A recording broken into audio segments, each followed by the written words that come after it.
Okay. As I said, over the last few days, I had a look at Arknights Endfield. Um, I played, I don't know how many hours. I did a good chunk. Basically, I played it through in a few days. Um, and I just think that this is a game that is very interesting for people that like ARPGs, like Wuthering Waves and Genshin Impact, but who also want to have like a factory sim or any meaningful sim that is going at the side. And Arknights has a few very interesting features. Some of them are not new to you when you have played Arknights. Like the clue gathering system. Basically, the whole your whole spaceship is the Arknight space, and that kind of equates to the Genshin mechanics that we have. Right, if we go to our base here, to our base spaceship, then you can do several things here. You can plant stuff. It's a bit like the expeditions in Genshin, so it gives you like passive income. I myself are a long time Genshin player. I play Genshin for for 4 years now, and still enjoy it a lot. And I think that Enfield could also have the potential. They borrowed some mechanics from Genshin Impact. Some mechanics are borrowed from their own games. So like this, you can basically just plant some things. It's very much like the regular base in Arknights, and it's just here for first off giving a meaningful use to your characters that you never use, which is quite interesting. But yeah, what I basically, after collecting my stuff and doing my dailies and so, what I want to talk about is the combat. What I think about that compared to like other action-based RPGs. Then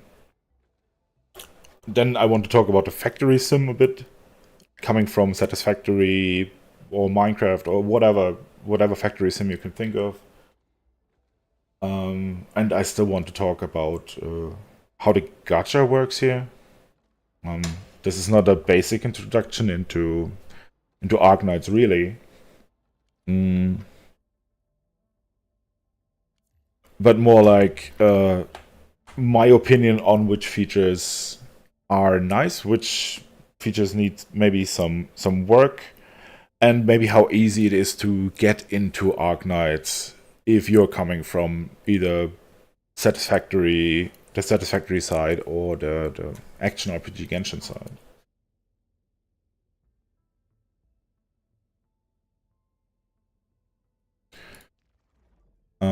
And I will just continue to do my dailies and fight a little bit during that.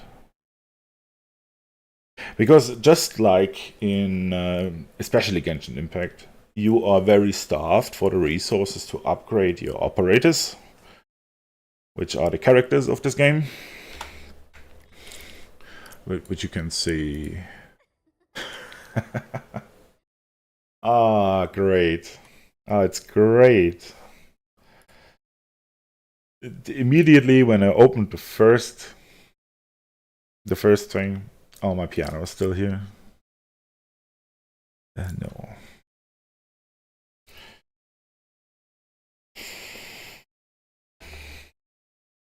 Soon as I open the very first menu, of course the game crashes. That's great advertisement for the game.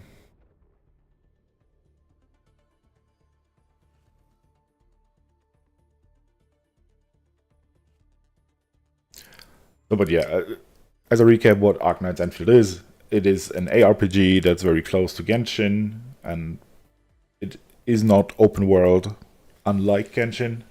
It has several maps that you can traverse. You cannot climb. So it differs quite a lot actually from Genshin, but some of the mechanics are borrowed, and I think especially character progression is very similar.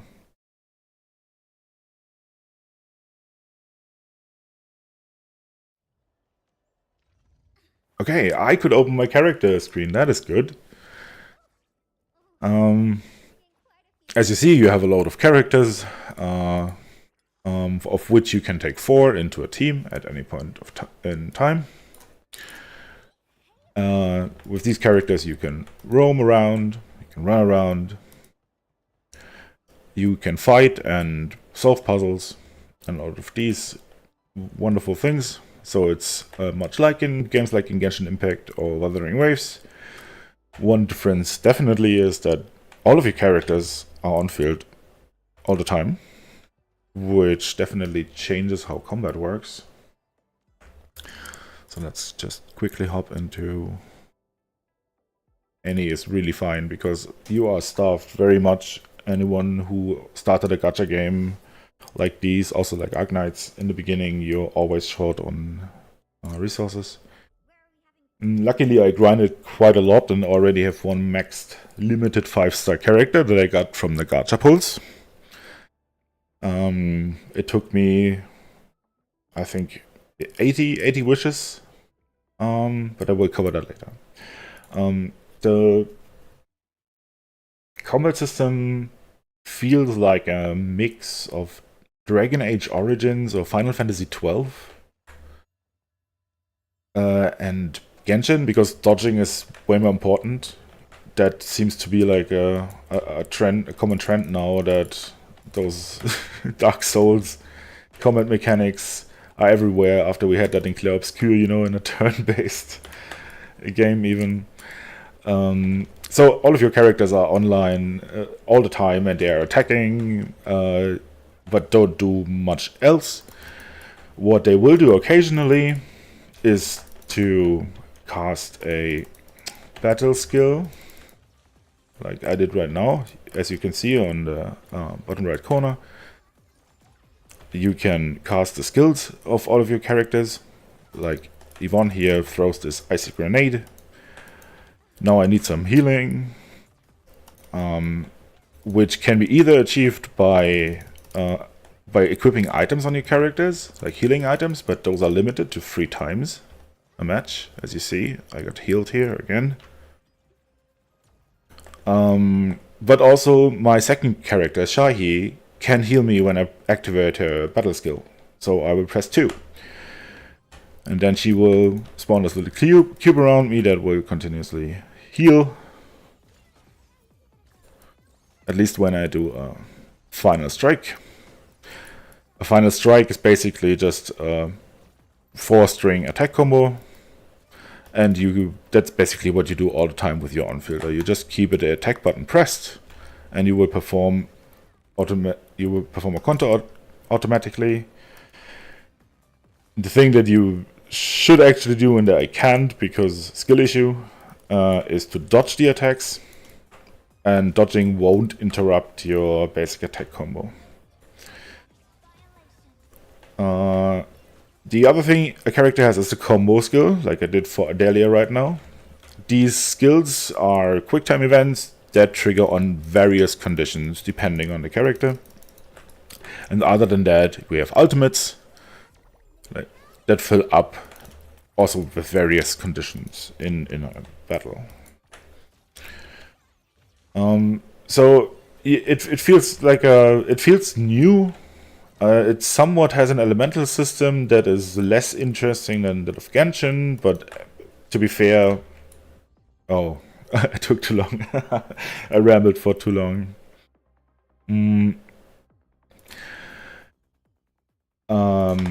Okay. Maybe this time I try to actually beat it. So yeah, it does make sense to have like mono teams here, I assume, because the reactions work different than they work in Genshin Impact. it's much yeah lower quality. Let me put it like that. But to be fair, the elemental system is also one that that thing, man. I think it's the ads that actually spawn the pillars. I should maybe focus on these first. While in Genshin Impact you profit a lot from changing elements, I think it's actually detrimental here. Because usually an elemental team works in a way that you apply a few stacks of an element. Like let's say cryo, which is cryo is actually the name of ice also in Arknights Endfield, just like in Genshin.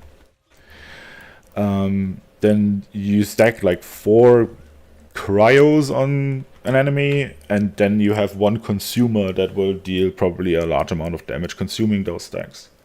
It is not a reaction system per se, as we have in Genshin Impact.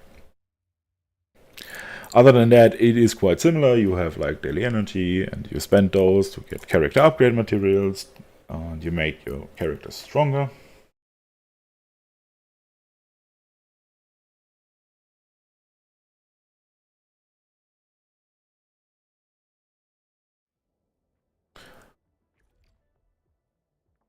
Oh. I have to spend more sanity anyway, because in the beginning you will get a lot of fragile resin or a lot of like, free sanity.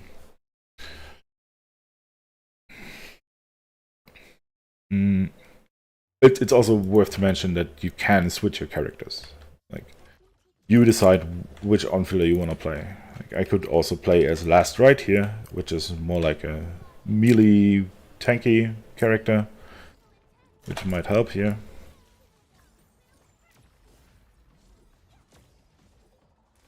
And many effects just only hold true for the on-field character, so yeah. I don't know about rotations too much yet. I cannot really tell. But I feel that it's also dependent on the enemy, which is more suitable right now.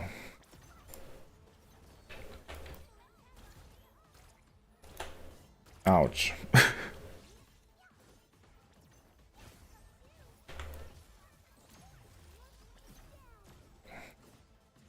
Yvonne definitely deals more damage than my Last Right.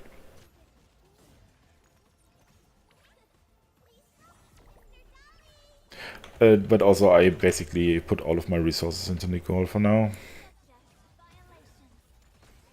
I said Nicole, I mean Yvonne. I kinda get confused with names, so many names. I don't know where Nicole came from though.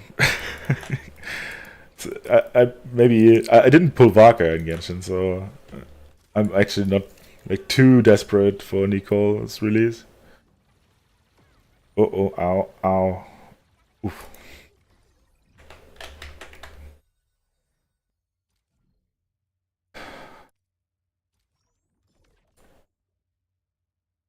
Ah, boo. Okay.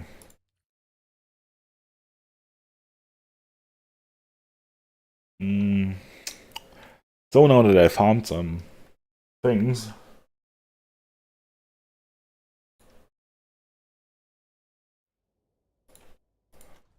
I can have a look at the character progression here a little bit. Oh, really? Wow.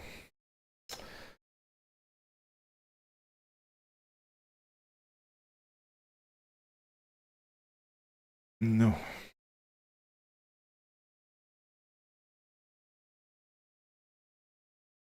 Unfortunately, I have to have some apps running. But yeah, it crashes either way. A lot for me, on PC at least. Maybe the PC client is a forever beta, like in various other games.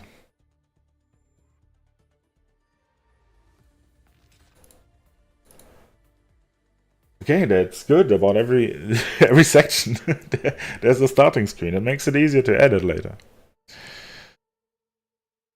In case I want to clip it. Oh man.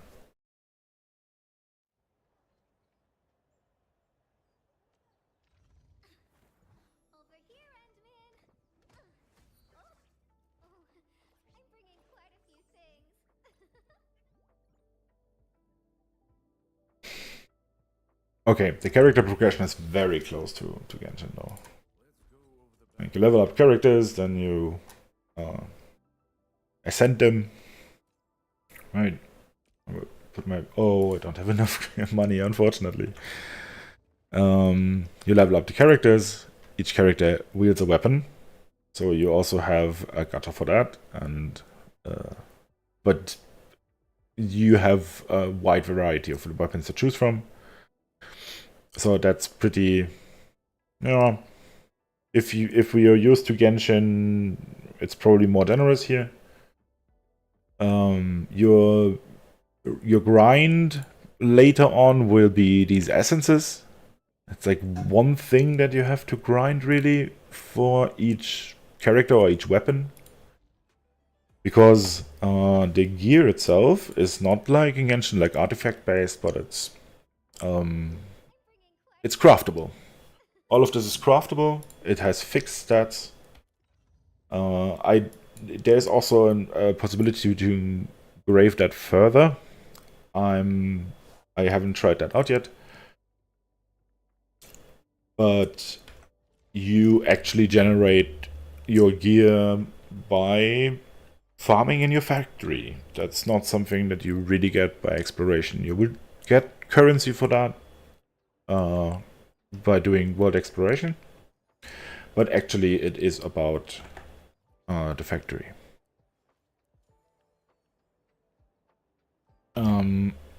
So let's head there next and have a look at how the factory gameplay is like compared to others that you might know. I mean, if you have played Factorio, Satisfactory, one of these games, then that's actually the thing you are excited for here. You see my new factory in Wuthering, so the second area that we got. Right, at the moment there is two big areas, Valley 4 and Wuthering. And this is my starter factory here somewhat that will provide me with the energy that I need to power my other factories, because usually in like every area you have one factory. That's not true for every area, but in Valley 4 you have one here, here, here, and there. So there's two areas without. Those are limited maps that you can explore, which you usually do by ziplining. There is no climbing, there is no flight, there's nothing like that. Basically you can walk, you can jump, but you can basically only walk somewhere or zipline. This is a thing you can construct to just get around quicker and to traverse the environment, which is quite useful, especially when you have to collect respawning resources. It's a thing that we also know from Genshin and the likes. You have to collect flowers basically to increase your character's potency. This is the enhancement here, so to say. It goes from Elite 0 to Elite 4. And this rank also limits your maximum level. Also very much like Genshin. Everything here feels very Genshin-esque. So nothing will be really new to you, except for that your gear is craftable and yeah, the weapons are more generous, maybe. So to craft your gear, basically you have to set up an automated factory somewhere. And if you come from Satisfactory, then you will enjoy it, but you definitely notice that this is in the early stages. As you see now, they also have fluids with the new region. This was something that was not in the base game yet. So that gives hope that they will improve on their factory system. But it is also very much like Satisfactory or Factorio here. Basically, you set up automated production chains with stuff that you harvested in exploration, or that you created yourself by, for example, building planters that will convert seeds or plants that you found to more plants. And then you can shove it basically in your big depot, which per region is like a large stash that holds everything you produced. It's also the place where you just get rid of all the things that you don't want with quick stash. I haven't figured out whether I can lock something. That would be really nice. Because now if I press quick stash, then it will also remove the Therium bottles that I actually need for exploration. Those factories are quite important because they produce the parts that you need to build factories, supply towers. It produces parts that you need to build gear for your characters. It produces parts to create potions or regenerative items. Like these here. So it is quite important that you at least have factories like this. And I have to say, it is quite easy, even if you don't really care about this whole thing. You will get system blueprints that basically allow you, okay, I need LC Valley battery. Good. Then you select this, you want to produce this item, click place. And then you get like a minimum of the machines that is used to produce this item. And even if you want to produce it faster, then there is a lot of online blueprints available that are really big factories that you can just plug in. And there's a lot of content, a lot of blueprints in the web, on YouTube. So, like, ideally those are already perfectly optimized when it comes to space and in and outputs and stuff.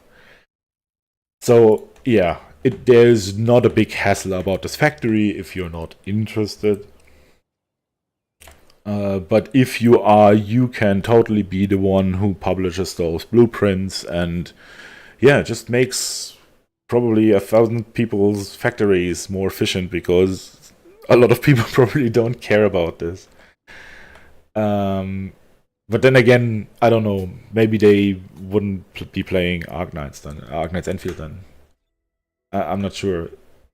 I do think, however, that there's a focus on the exploration, but the factory is very important. And you will see that now, because when you produce stuff, you produce that for a reason. It is first off to increase your region's overall level, that gives you some rewards, and also allows you to buy more goodies. But for that, you need a special currency, stock bills. And those stock bills you usually get by selling something to an outpost. You need at least one outpost for this. So, for example, I'm producing Yazen syringes here, which is a healing item. But it also happens to be something that this outpost wants to buy.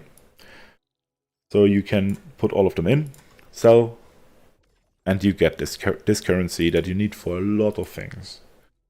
For upgrading your factory, for example, to get more space, more area, to buy crafting recipes for your gear. It's a lot of stuff is actually hidden behind this currency. Even if you want to craft gear, it also costs this currency. So, very important currency. It's very important that you sell this, and also do the weird little like stock market mini game that is implemented here, where you basically try to like buy shares or buy goods when they are cheap and sell them when they're expensive. The cool thing is that you can also visit your friend's place here and see which of your friends actually has the highest price, which of their realities or dimensions or whatever.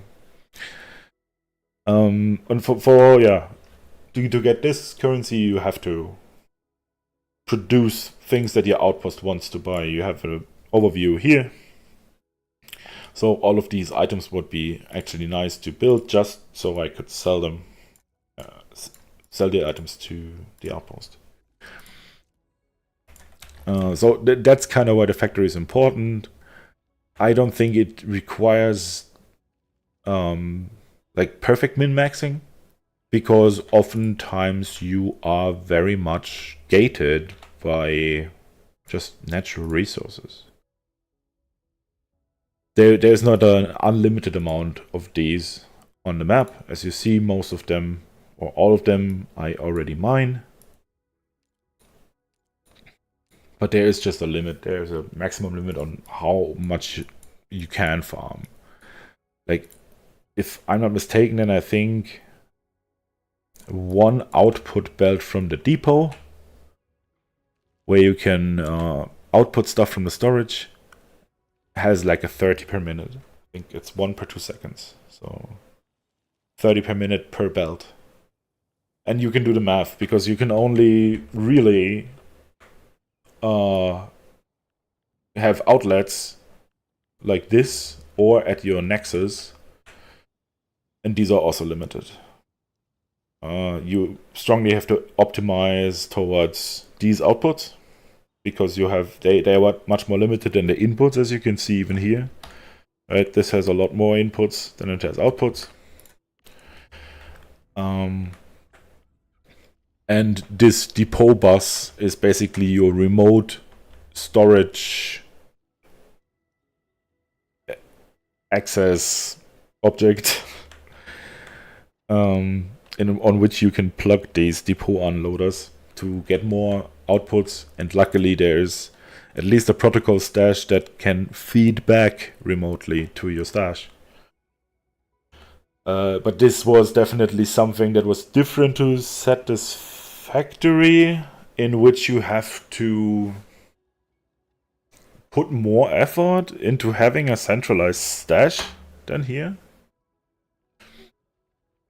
So I think all over the factory sim is much simpler. I haven't played too much Factorio, but I think it is very similar to Factorio, because there is also a kind of tower defense mode in your outposts. Those are get overrun by land breakers sometimes, and you have to defend them by building turrets, which for me right now is not that important, because I struggle with electricity anyway. I could start to do it now. I still have a good chunk of electricity left, almost 2k. But if even one of my battery factory fails due to being clogged somewhere because of some plants or something, then my grid will power down. And that's just not something I want to risk. And the more machines I have, the higher your total consumption gets. And it's not like in Satisfactory that only a part of your electric system will stop working, but it's just the whole grid. As soon as your maximum power consumption goes below what you need, no matter if a machine actually works or not, then nothing will work, which is a huge issue, because in Satisfactory, like if a machine is not working because it's clogged or because it cannot output anymore, then it also won't consume power. Literally every action of a machine is triggered in Satisfactory, while in Arknights Endfield, even if something is not active at the moment, which is rare in my factory, because it's very optimized, but you can see that it's clocked sometimes, so it cannot output even though it wants to. So it's also not working.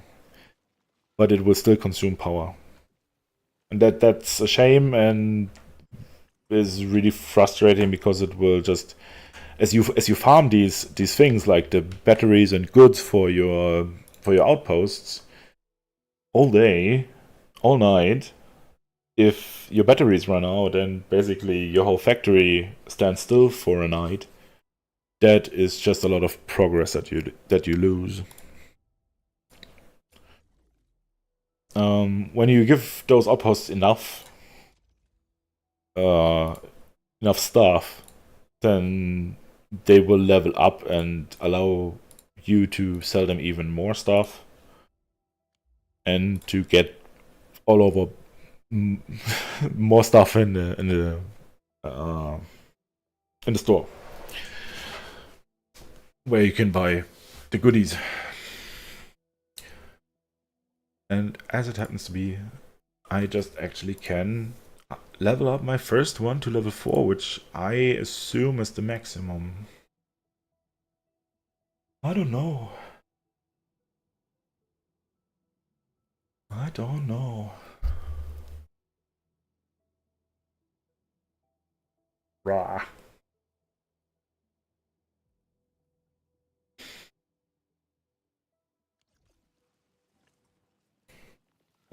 I'm also not sure what it really does for now. Like if you max it out.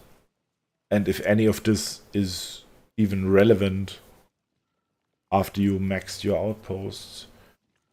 It appears that the items in here are quite expensive. 150k, okay.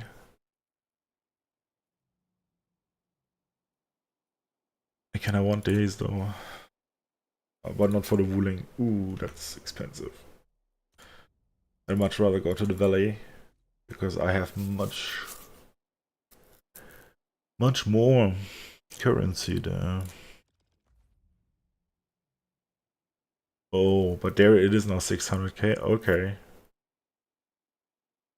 Yeah, so okay, these items are expensive, so this will be probably your sink.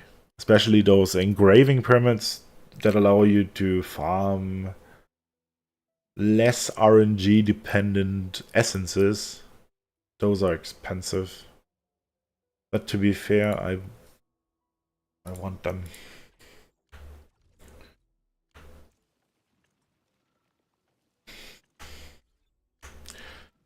Okay, but that's like just a rough idea about the factory and why that's important. For the gacha differences, like if you come from other gacha games like Wuthering Waves or Genshin, then you basically know the drill. It is just a little bit different. So basically, you still have a hard pity, which is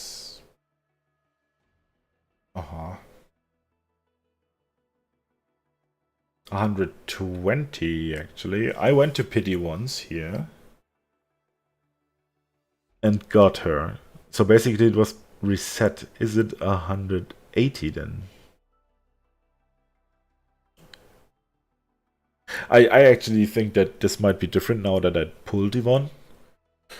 But as it says here, it is like not counting the 4 that I did, 80 attempts to get a 6-star operator, but this will be on a 50-50 basis. If you win, then that happens. Your pity will be reset, and your next pity will be 180, I assume, to get a token. Usually, if you lose your 50-50, that is awful, but you can get the character that you want with 40 more. I thought it was 120. I maybe have to check that. Unfortunately, I cannot really see it. Here's there an info details. Let's have a look.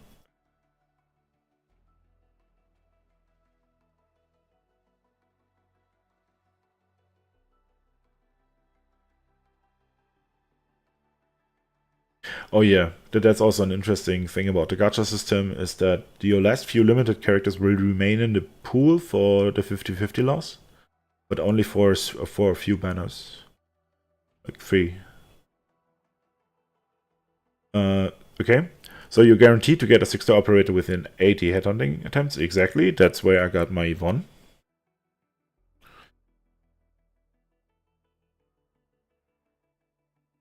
And attempts towards this guarantee carry over to other charted headhunting banners. Oh, okay. So basically, if you don't do the 80 pulls, it will carry over after the 80.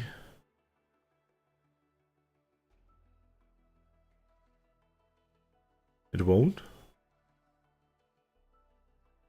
Well, mm-hmm. Okay, soft pity starts at 65.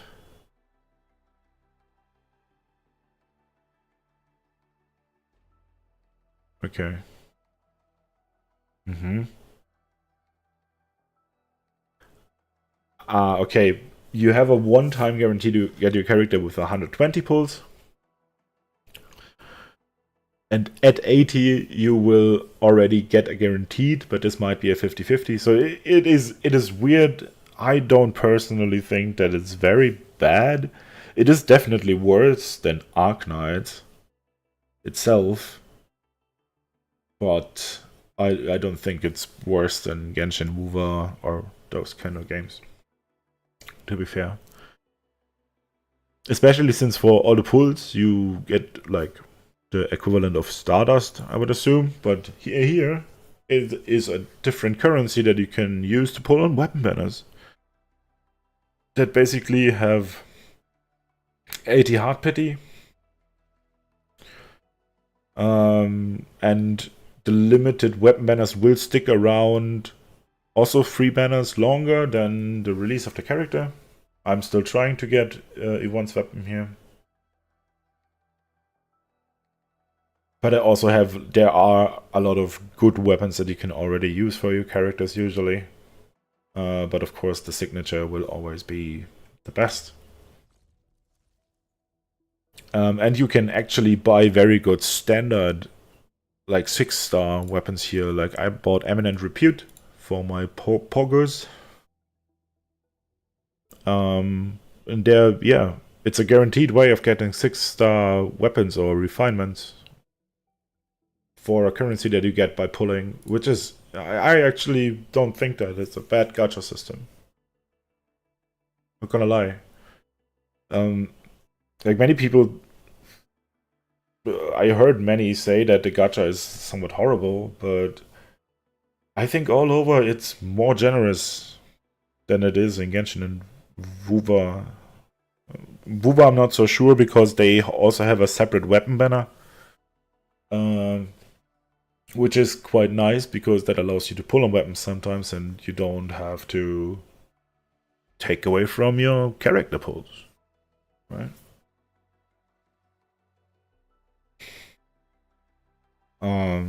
And here it's even better. I actually think that that the gacha is kind of fair if you know how to utilize it. Uh-huh.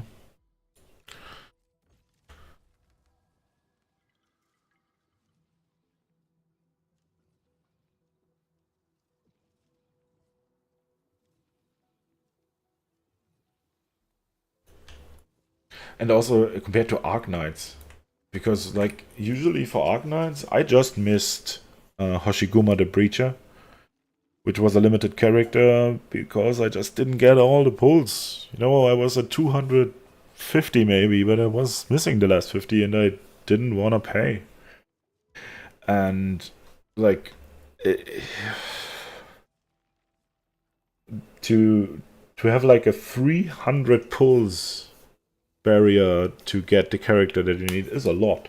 Here it is 120, which comparatively is probably harder to get. Or about the same? No, I don't know. I don't think so. It feels more Genshin-y than it feels like in Arknights. in a way. I also don't think that we will get like the massive amount of operators that we have in Arknights. Because all of those one-star robots and kind of things that we have there, they just don't exist. Yeah, even the category doesn't even exist. There are no one-star characters and two-star characters, three-star characters. It's only 4, 5, and 6. It's like, yeah, much like in Genshin. Yeah. With one tier more, but in characters. And less tiers and no, same tier in weapons, maybe. I think there are one-star weapons. Yeah.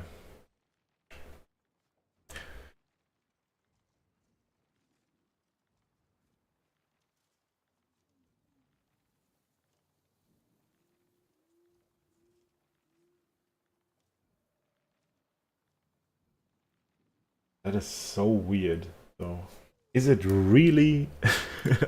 The pulling system, I think, just confuses some people, and including me.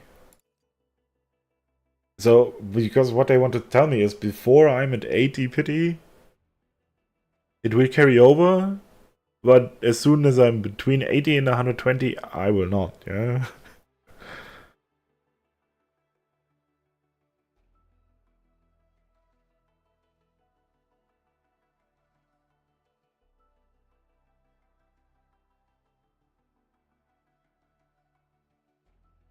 You're guaranteed to get a 6-star operator within 80 headhunting attempts. Attempts towards this guarantee carry over to other charted headhunting banners. Which means I could continue pulling. Oh, but I don't know whether this will carry over. There's no 80 guarantee anymore. So that means it only works once per pull, which is also, or once per banner. Yeah, rough. I think for whales that want to get all the constellations, this might be very, very expensive. I think to get every character at no constellations, in my head, is easier than to. Okay, that is very interesting. Okay, how long did I ramble? For now, have a look. Oh my god, it's already 45 minutes. And it was also kind of chaotic. I just wanted to mention a few things. Mm, I maybe I want to end or like my rambling for today with just how I think the aesthetics are like compared to the eye candy that is Genshin Impact. But you see it even here. Their environment design is it's just great. Of course the factories don't look amazing, right? And if you have watched Let's Game It Out, then you saw that you can definitely wreak some havoc here with pipes. I'm not even sure how he built the pipes everywhere. I think that needs an outlet somewhere, but sure you can absolutely ruin the landscape. Oh, interesting. There's one I haven't mined yet. You can absolutely ruin the landscape by just putting pipes and zipline towers everywhere, but that actually takes away because I think that Endfield looks pretty.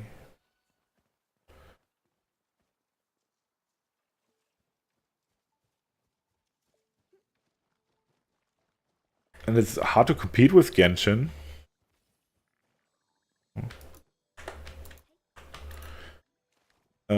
On that matter, because Genshin is also very pretty.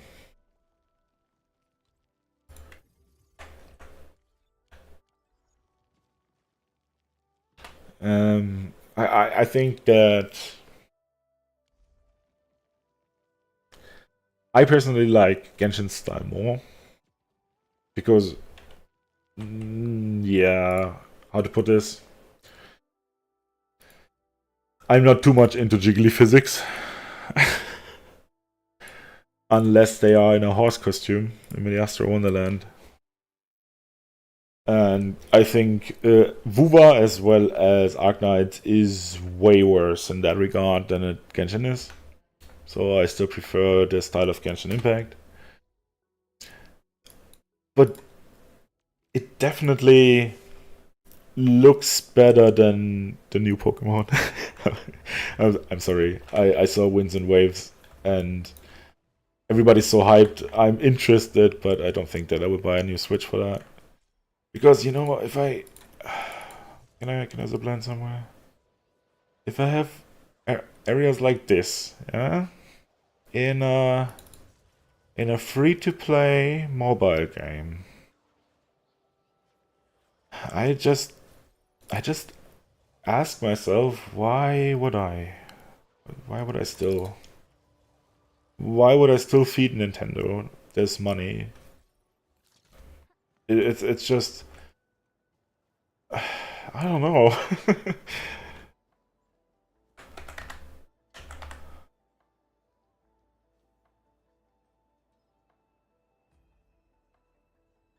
And from the footage I saw, I still think that Game Freak or whoever is still missing quite a bit to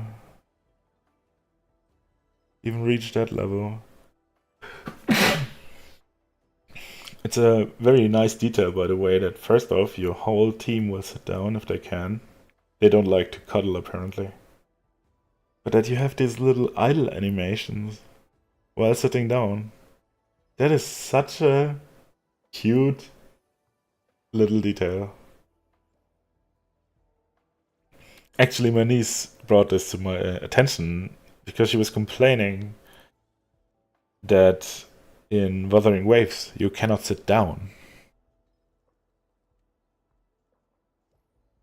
in places. And why would you ever put a chair into a game if you cannot sit down? And I actually noticed this with different attention then when I sat down in Arknights Endfield and just saw this because it's just a nice touch.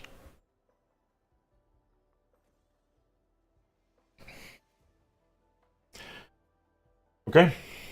I think we are over the 50-minute mark now. So I will conclude this for now. This was just my first impressions about Arknights. I really like it actually. It was intriguing to me. While the factory sim is easier than it is in fact Satisfactory, it has more meaning to you because in the end it doesn't really matter how much you produce something in Satisfactory, really, except for the scoreboard. Like, yeah, I produced whatever, how many nuclear fusion rods per minute. But there's nothing that's really meaningful about this. Here, it is your actual in-game resources. You need this to build your characters, which is super interesting, but I don't know for how long. If all of your roster is maxed out, or you don't want to build any more characters, does the factory still mean anything? I played Genshin for 4 years. Genshin's routine is like 5 minutes a day, and I think Endfield aims for the same thing. So basically, your factories just run and you produce and you stockpile resources to build your next banner character that you're pulling. And other than that, you're basically just battling and participating in events. It's also very, very Genshin-esque. It has probably around the same amount of events in the end, I would assume. that give you your primogems or I don't even know how it's called.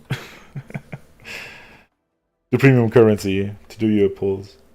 But yeah, I don't know how like enticing that will stay. But if they keep the updates coming with like regions and stuff, then you have like this feeling for every new map that you have, and I find that's a very cool touch. You know that you come into an area and you see, oh, where are the resources that I need? Okay, where do I need to zipline? And to place your zipline strategically so you can get to your farmables just quicker, like I do here. And yeah, I think this is just very interesting, and it has a combat that is not quite Genshin-esque, but I think Genshin combat is also hard to reach. It's more like Wuthering Waves, but less active, and therefore I think more mobile friendly. So yeah, I don't know. Give it a go. Tell me, what are your experiences with it? Like, have you tried it out already? Or do you think like the gacha is too bad? Or yeah, just tell me your opinion. I think it's great. I'm definitely going to continue playing it and probably also streaming it if anyone is interested. There's a lot of super good content already on YouTube, so I wouldn't count on it that I stream a whole lot. If you want, then sure. I will stream just for fun, but probably won't make too much effort into it. I would say. I pushed through within a few days now, and I'm at a comfortable spot where I can rest and sit and just enjoy the misty mountains of Wuling. And with that, I conclude. Wish you a lot of fun if you want to play it. Let me know how you like it, whether you come from Genshin or Satisfactory, and whether you like it or not.